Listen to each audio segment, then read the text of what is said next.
I like to weigh my egg whites.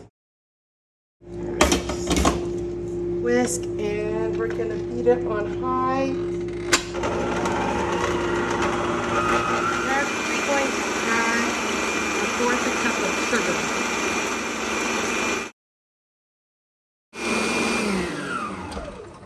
A soft peak.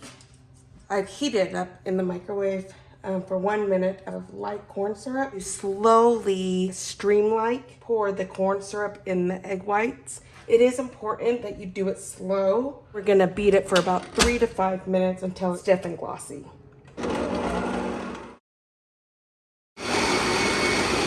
About 3 minutes. It won't come off like that. That is perfect.